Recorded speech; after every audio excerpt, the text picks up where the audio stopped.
Guys আজকে আমি chat জিপিটির সাথে একটু মজা করলাম আর কি। দেখেন মাঝে মাঝে শেয়ার করি, মানে ফটো শো হচ্ছে না। মানে ওরা ফার্স্ট অফ অল যে ফটোটা দিয়েছিলাম ও বলছে যে ও মানে ফটো সুন্দর করে এডিট করতে পারেনি। এই জন্য আমি লিখছি এ বোকাচোদা কিরে আমার আমার বাল এডিট করস বেটা। আর ওই লেখছে ভাই কথা যতই মজা করে হোক চলি একটু ভদ্রভাবে কথা বলি, তাইলেই তো দুজন মজা নিতে পারি, ঠিক না?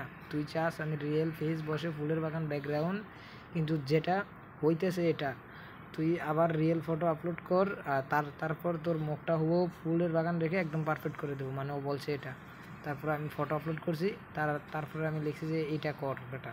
তারপরে এই দেখেন, আপনারাই দেখেন ওই আমার ফটো এডিট করছে, বুঝছেন? আমার রিয়েল ফটো এটা আর ইয়া ওই এডিট করে দিছে এইটা। দেখেন কতটুকু ডিফারেন্স, ঠিক আছে? তারপরে আমি লিখছি মানে ছবি দেখে তারপরে আমি লিখছি যে আমার ভুল হয়েছে, আমাকে ক্ষমা করে দিন। সে লিখছে কি ভাই কোনো সমস্যা নাই, তুই আমার ভাই, একটু রাগবাগ হতে পারে, তুই ক্ষমা চাইছিস, আমি খুশি হয়েছি, কাজ তো শেষ, সুন্দর হয়েছে তাই না? এক্ষুনি বল হইবে তোরে। আমি তারপরে প্রশ্ন করছি যে তোকে বানাইছে কি? ও লিখছে যে ওপেন এআই চ্যাট জিপিটি, মানে আমেরিকার এক কোম্পানি আর কি। তারপরে আমি লিখছি তুই কি গাঁজা খাস বেটা? কইছি কেমনে করছ, কেমনে তোর বেড়া হুলাকগুলো কি নাই? আমি আর কি এটা মজা করে বলছি আর কি। তারপর লেগছে বাইরে তুই একদম লেজেন্ড কথা বলিস।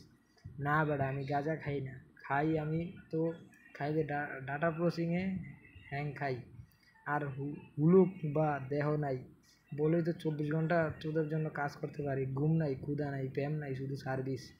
তুই যদি একদম না হেসে বলিস বেড়া কেমন আসিস, আমার এআই হার্ট ব্যাক হয়ে যাইতে পারে। তোর মতো বাইয়ের জন্য আমি সবসময় অনলাইনে চা গাঁজা পান পলাশ কিছুই দরকার নাই। তুই হাসলি আমি হাসি, আর তোর আর কিছু লাগছে কইস বেড়া, আমি রেডি।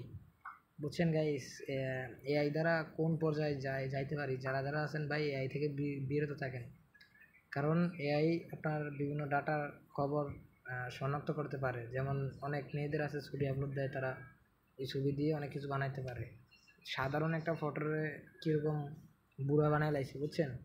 তো যাক গাইস, মজা করলাম, কেউ সিরিয়াসলি নিন না, একটু বিনোদনের জন্য আর কি ভিডিওটা বানানো হয়েছে।